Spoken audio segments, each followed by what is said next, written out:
So nagpunta pala kami sa Cebu ng asawa ko. Andito kami sa Sugbo Mercado para mag food trip. Una namin trinay is yung tuslob buwa ng Sugboa na isa sa mga stall dito. A must try food daw to pag nasa Cebu ka. Tuslob buwa is a popular street food na made from pig's brain and liver.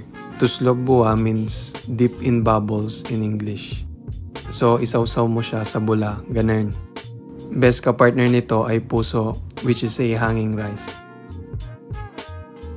Pag nag-order kayo ng tuslob buwa, ay gagamit kayo ng butane stove panluto.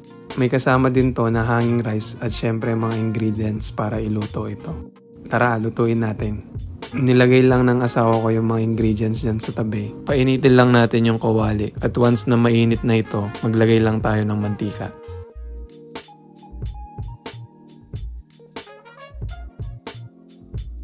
If mainit na yung oil, ilagay na natin yung mga aromatics, which are garlic, onion, and green chili.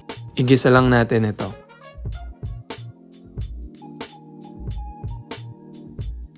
Once okay na, ilagay na natin yung pig's brain. 2 orders pala in order namin dito, kaya tig 2 cups ang binigay.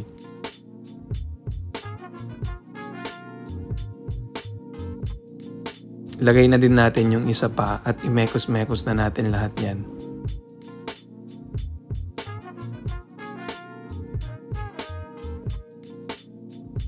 Lagyan din natin to ng slurry, pampalapot.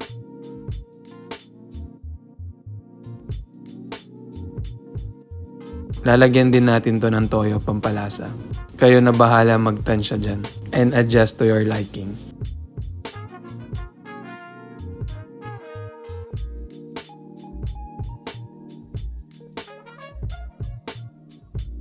Once na may nakita na kayong bula, pwede na yan. Isawsaw nyo lang yung puso or hanging rice at solve na kayo dyan.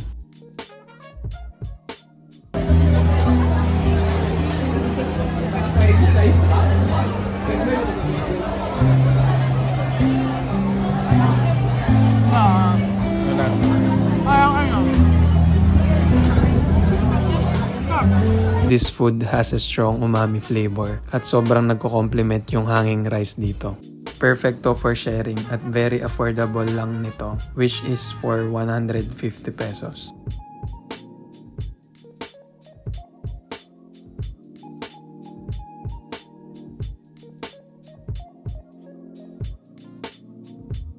I-must try talaga to pag nasa Cebu ka.